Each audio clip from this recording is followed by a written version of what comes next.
గారికి వీళ్ళు ఇచ్చిన నోటీసుల బుధవారం మాత్రమే రాసి ఉంటుంది.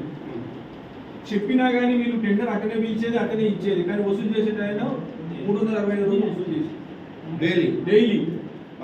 అది కూడా 10 రూపాయలు, 15 రూపాయలు, 25 రూపాయలు అని ఉంటే 100 రూపాయలు వసూలు చేసిండు, 50 రూపాయలు వసూలు చేసిండు. ఇంకొకటి సార్ వాళ్ళు దౌర్జన్యము, వాళ్ళతో మనం మాట్లాడలేము. అది రోజు ఒక కొట్లాట అవుతుంది సార్. దౌర్జన్యం అంటే ఏం చేసేది? వాళ్ళు తిట్టేది సార్, తాగి ఉంటారు, తిట్టేది.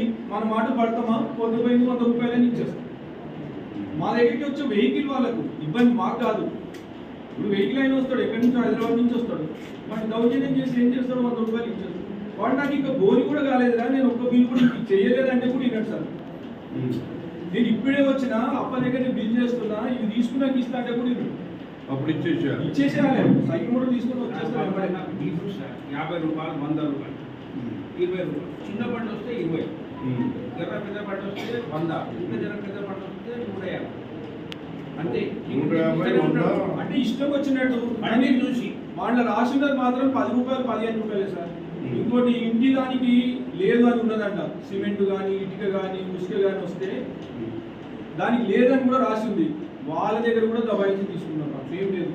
ఇప్పుడు వీళ్ళకి నేను అనుకుంటే సార్ మీరు 1,00,000 రూపాయలు అన్నారు కదా నెలకు, వాళ్ళు 50 లక్షలు వసూలు చేసేది సార్. సంవత్సరంలో వీళ్ళు 12 లక్షలు వీళ్ళకి ఆదాయం వస్తే 50 లక్షల దాకా వసూలు చేసింది. ఇప్పుడైతే లేదు సార్. అది అప్పుడు వసూలు చేసినంత మాఫియా మంచోళ్ళు గారు, అంటే మాఫియా టైప్ వాళ్ళంతా. మాట మేము ఏం అడగటట్టుండదు, మేము మా నోరు ఇప్పుడే పరిస్థితి ఉండదు. మాఫియా బంద్ అయిందా? ఒక్క రూపాయి కూడా ఇప్పుడు వచ్చుడైతే ఎస్పీ గారు, మీరు ఈ వసూళ్ళు అనేది ఎక్కడ జరిగినా సరే నిర్దాక్షిణ్యంగా తీసుకొచ్చి లోపటేయండి, జైలుకు పోకండి.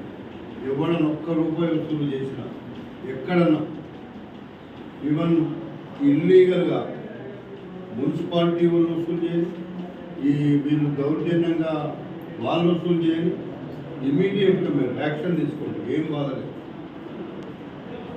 ఇల్లీగల్గా ఒక్కడు కూడా ఏమైనా చేస్తే వాళ్ళు మున్సిపాలిటీ ఏం చేస్తారు, చేస్తే ట్యాక్సెస్ వసూలు చేస్తారు. ఏం ట్యాక్స్ వసూలు చేస్తారు? లైసెన్స్ ఫీజు, ప్రాపర్టీ ట్యాక్స్, అంతే.